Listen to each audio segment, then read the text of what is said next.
pessoal, sejam bem-vindos a mais um vídeo com Mamu e Lori Kids. E hoje a gente vai falar do que, pai? A gente vai falar de Atos, capítulo 10, né? Nós estamos continuando a nossa playlist, né? No vídeo passado nós falamos da conversão de Paulo, certo? A conversão de Paulo, né? Que ele caiu do cavalo, né? E eu lembro que até a gente falou, ó, não espera cair do cavalo para começar a seguir Jesus, né? Melhor você já começar agora, né? Para quê? Para que esperar, não é verdade? Né? Então hoje a gente vai falar do capítulo 10, né? Quais são os principais assuntos abordados no capítulo 10? O batismo de Cornélio. Quem é Cornélio? Cornélio era um capitão, era um centurião romano, né? O que é um centurião? É como se fosse o capitão nos dias de hoje, né? Ele comanda em torno de 100 homens, né? Então, centurião ali, ele vivia na Cesareia, né? Que era uma região ali de Israel, né? Nos tempos de Jesus, né? E então, nesse capítulo, conhecemos Cornélio, né? Um centurião romano, que era piedoso, temente a Deus, né? Ele dava muitas esmolas ali, né? Ajudava as pessoas, né? Orava, só que ele não era judeu. E ele teve uma visão de um anjo que o instruiu a enviar mensageiros a Jope para trazer quem de lá? Pedro. Né, um dos apóstolos de Jesus, né, para a sua casa. Ele mandou trazer Pedro. O que Pedro estava fazendo lá? Né? Enquanto isso, Pedro teve sua própria visão, na qual Deus lhe mostrou que não deveria considerar impuros os alimentos que ele, Deus, havia purificado. Né? Quais eram os alimentos impuros? Carne de porco, carne de jacaré, carne de... né? E então, carne de avestruz e assim por diante. Isso simbolizava o quê? Isso simbolizava a abertura do evangelho para os gentios, os não-judeus. Por quê? Porque os judeus consideravam os gentios impuros. Por quê? Impuros, porque não seguia Deus, né? E então, aí Jesus falou, não, Pedro, não considere impuro o que eu purifiquei. Significando o quê? Que o evangelho, que a palavra de Deus não era só para os judeus. Jesus queria que a palavra de Deus chegasse até nós, os gentios. Nós somos os gentios, você sabe, né? Existem 3 povos, né, na linguagem bíblica. Quais são os 3 povos? O judeu, o gentio e o mundo, né?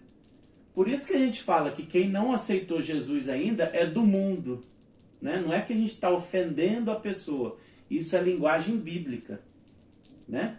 Isso é linguagem bíblica. Então, judeu, quem nasceu em Israel. Gentio, quem nasceu fora de Israel e aceitou Jesus, né? E o mundo, certo? Os gentios são quem hoje? A igreja, né? A igreja. Então, vamos lá. Quando os mensageiros de Cornélio chegaram, Pedro foi com eles até a casa de Cornélio, né? Ao chegar lá, Pedro pregou o evangelho de Jesus a Cornélio e sua família. Enquanto ele ainda estava falando, o Espírito Santo desceu sobre todos os presentes, incluindo os gentios, né? Da mesma forma que tinha acontecido com os judeus no dia de Pentecostes, estava lá em Atos 2. Fala. O que é judeu?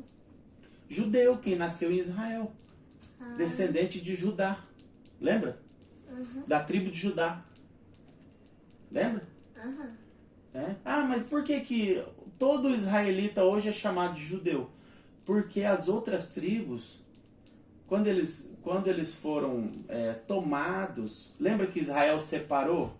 No livro de Reis tem uma separação das tribos do norte com Judá, que ficou no sul, né? A gente vai falar do livro de Reis mais para frente.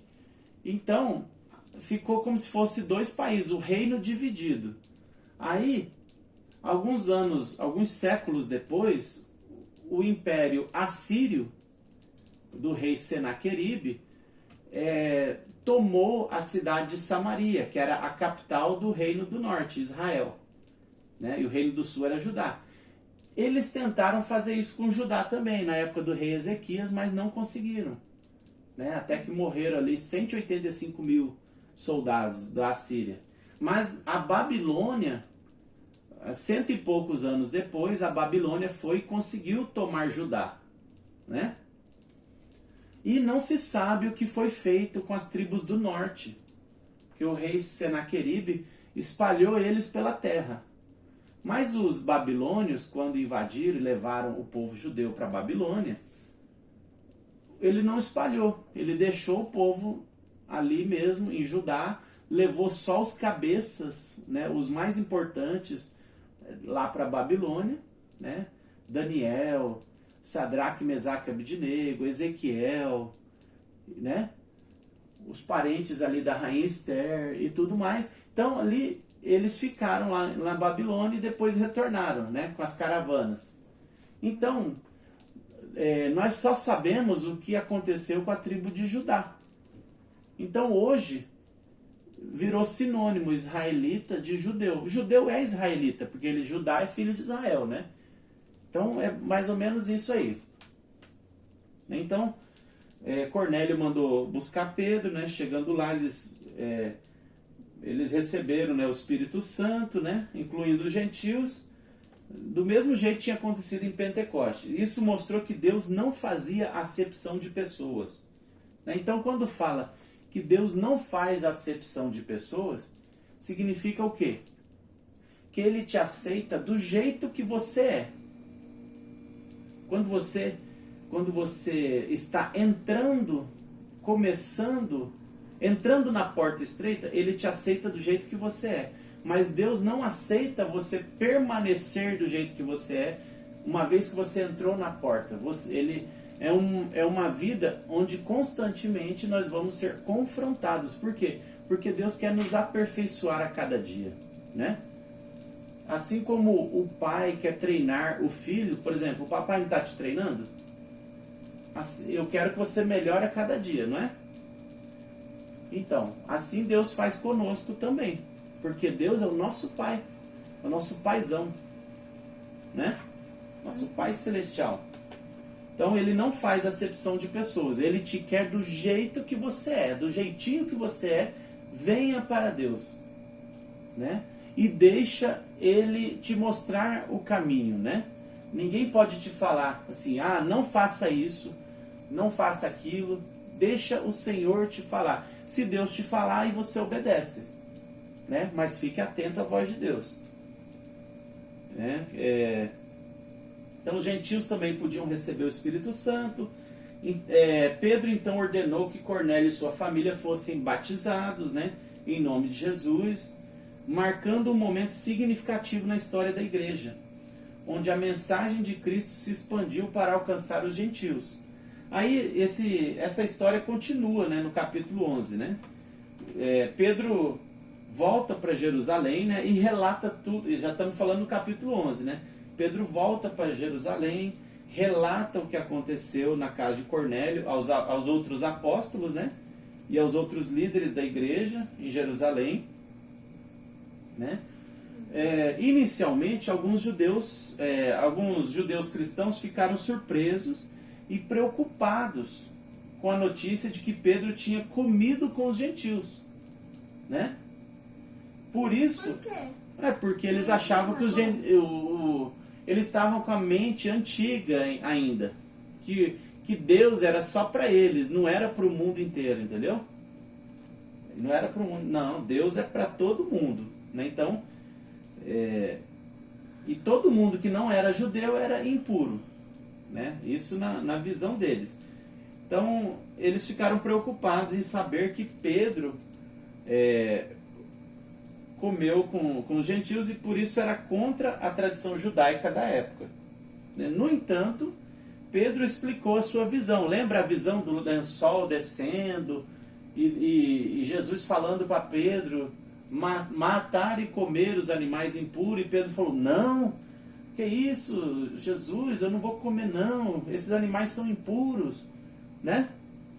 Deus não deve comer animal impuro? E Jesus falou, calma aí, Pedro, não chama de impuro o que eu purifiquei. Jesus purificou, entendeu? Né? Significando o quê? Que o evangelho também é para os gentios, né?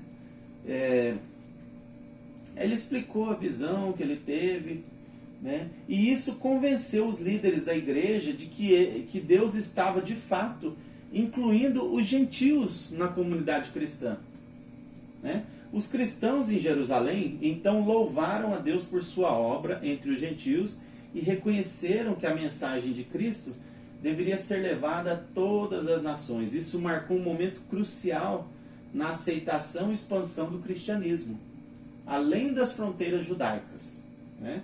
Ou seja, em resumo, os capítulos 10 e 11 de Atos narram a história da conversão de Cornélio e sua família, né? Mostrando que o evangelho não era só para os judeus, mas também para os gentios. Isso levou uma aceitação mais ampla dos não-judeus na comunidade cristã e a compreensão de que a mensagem de Jesus era para todas as nações, né? Então, é para o Brasil, é para os Estados Unidos, é para o México, é para a Colômbia, é para a Alemanha, né? Europa, Ásia, Oceania, Antártida, Polo Norte, é para todos os lugares da Terra. Você entendeu? América do Sul, Sul-América. A Bíblia tem em todas as línguas? Graças a quem? A Deus. Graças a Deus que capacitou quem? Martinho Lutero, né, que fez a reforma protestante, né? E antes disso a Bíblia só era em latim e somente os sacerdotes podiam ler a Bíblia, né? Diga.